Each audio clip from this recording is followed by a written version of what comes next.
David एक genius engineer था। कोई भी हाई टेक प्रोडक्ट हो वो बस एक नजर डालता और उसकी परफेक्ट कॉपी बना देता, वो भी ओरिजिनल से ज्यादा एडवांस। एम्प्लॉयर्स बहुत खुश रहते थे। उसे मोटी सैलरी मिलती थी ताकि वो उनके कॉम्पिटिटर्स के प्रोडक्ट्स कॉपी कर सके। लेकिन ये सौदा ईमानदार नहीं था, इसलिए हर प्रोजेक्ट के बाद उसकी याददाश्त मिटा दी जाती थी। डेविड को लगता था उसने बहुत पैसा कमा लिया है, उसे फर्क नहीं पड़ता था अगर कुछ दिनों की याद चली जाए। लेकिन उस दिन एक रहस्यमयी प्रोजेक्ट उसके पास आया। बॉस ने उसे $90 मिलियन ऑफर किए, लेकिन प्रोजेक्ट के बारे में कुछ भी नहीं बताया। बस एक शर्त थी, 3 साल की रिसर्च। डेविड पहले हिचकिचाया, लेकिन इतना पैसा देखकर उसने हाँ कर दी। उसे क्या पता था यही उसकी जिंदगी का सबसे बड़ा डरावना सपना बनने वाला है। प्रोग्राम इस बार पहले से भी ज्यादा सख्त था। सारी पर्सनल चीजें जमा करनी पड़ी, यहाँ तक कि सनग्लासेस भी अलाउड नहीं थे। उसे कंपनी के दिए हुए कपड़े ही पहनने पड़ते थे। 3 साल बीत गए, प्रोजेक्ट पूरा हो गया और डेविड की याददाश्त फिर से मिटा दी गई। बॉस ने बस इतना कहा, सब बहुत स्मूथ रहा। लेकिन डेविड को कुछ याद नहीं था। बस एक चीज पक्की थी, उसके अकाउंट में $90 मिलियन आ चुके थे। उसे लगा 3 साल की मेहनत वाकई काम आई। खुश होकर वो तुरंत बैंक पहुंचा। टेलर ने 3 साल पहले जमा करवाई गई उसकी चीजें निकाली, लेकिन जैसे ही उसने बैग खोला वो सामान उसका था ही नहीं। डेविड ने कहा, कोई बात नहीं, पहले पैसे की बात करते हैं। टेलर हैरान रह गया, कौन से पैसे?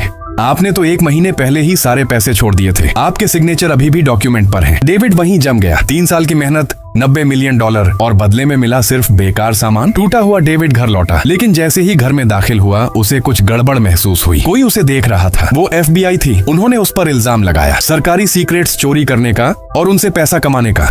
सजा, मौत। असल में 3 साल पहले एक फिजिसिस्ट जिसका रिसर्च प्रोजेक्ट फेल हो रहा था, उसने अपना काम बेचने का फैसला किया। शक है कि उसने ये रिसर्च डेविड के बॉस को बेची थी और इससे भी बुरा, पैसे लेने के बाद उस फिजिसिस्ट की मौत हो गई और उसके रिसर्च के पेटेंट सब डेविड के नाम पर साइन थे। अब डेविड को बताना होगा कि इन 3 सालों में क्या हुआ, तभी सच्चाई सामने आएगी और उसकी जान बचेगी। लेकिन जब इन्वेस्टिगेटर्स ने उससे सवाल किए, डेविड का दिमाग बिल्कुल खाली था। उसे कुछ भी याद नहीं था, बिल्कुल कुछ भी।